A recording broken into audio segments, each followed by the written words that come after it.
30 वर्ष से भी ज्यादा का समय बीत चुका है भोपाल की उस दर्दनाक और भयावह रात को बीते हुए। आज भी अगर उसका कहीं कोई जिक्र होता है तो रूह कांप उठती है।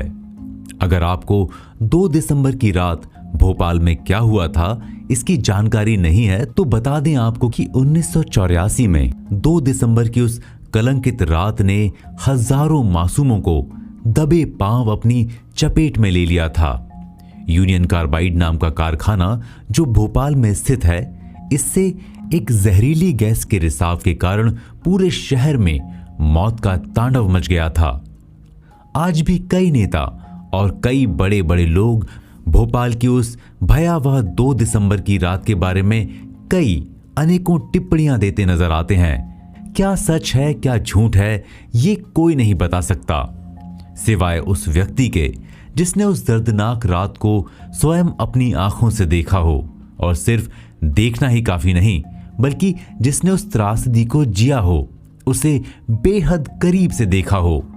भोपाल के जयप्रकाश नगर, जिसे जेपी नगर भी कहा जाता है, यही वो इलाका है जिसने 1984 की 2 और 3 दिसंबर की दरमियानी रात मौत के उस भयावह मंजर का गवाह बना था, जिसे याद करते हुए आज भी यहां रहने वालों की रूहें सिहर उठती हैं। इसी दिन जेपी नगर के सामने बने यूनियन कार्बाइड इंडिया लिमिटेड के कारखाने में एक टैंक से अत्यधिक जहरीली गैस माइथिल आइसोसाइनेट MIC का रिसाव हुआ था।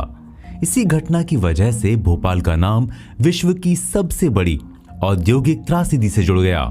जहरीली गैस के असर और उस रात मची भगदड़ में हजारों लोग ही नहीं बल्कि हजारों मासूम पशु पक्षियों की जानें भी गईं। यही नहीं बल्कि इसके साथ साथ पर्यावरण को जो नुकसान पहुंचा उसकी भरपाई आज तक सरकारें नहीं कर पाई हैं। उस रात को कितनी जानें गईं इसका आंकड़ा लगाना मुश्किल है। कितनी मौतें हुई इस पर आज भी मतभेद हैं। ये मौत का नजारा सिर्फ उस तारीख तक ही सीमित नहीं था बल्कि उस घटना के कई सालों तक उसका वहां के जीव जंतुओं पर इसका दुष्प्रभाव पड़ा। जितना अभी तक आपको बताया गया है सच सिर्फ इतना छोटा नहीं बल्कि सच्चाई तो हमारी सोच से परे है।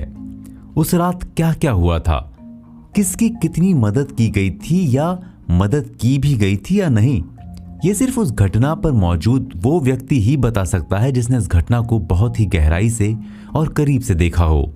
आप अंदाजा भी नहीं लगा सकते उस अंधेरी रात में अपनी जान बचाकर भागते हुए उन मासूम लोगों का जिनके चारों ओर मौत मंडरा रही थी। कई मासूमों को क्या ही पता था कि उनके साथ क्या होने वाला है।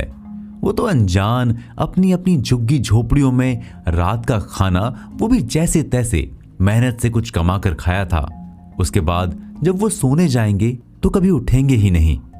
कई छोटे छोटे बच्चे जिनका भी दुनिया देखना बाकी था, दुनिया देखने से पहले ही वो जहरीली गैस उनके शरीर में घुसकर उनको हमेशा के लिए एक गहरी मौत की नींद सुला देगी, क्या पता था उनको। बात सिर्फ यहीं खत्म नहीं हो जाती। इस घटना के पहले और इस घटना के बाद दोनों समय ही बहुत महत्वपूर्ण रहे।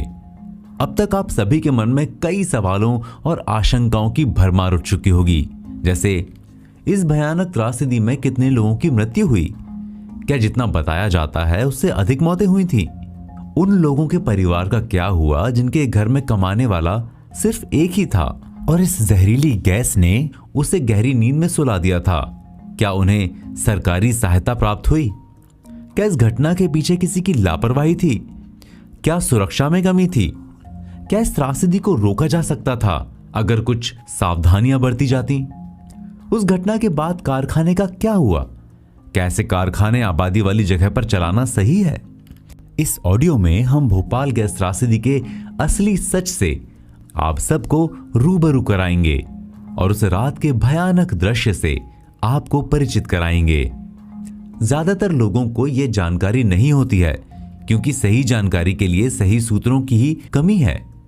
आप हमारे साथ बने रहिए और जानिए भोपाल गैस त्रासदी से जुड़ी कुछ ऐसी अनकही बातें और घटनाएं जो आपको हैरान करके रख देंगी, जिनके बारे में आपने शायद ही कहीं पढ़ा और सुना होगा।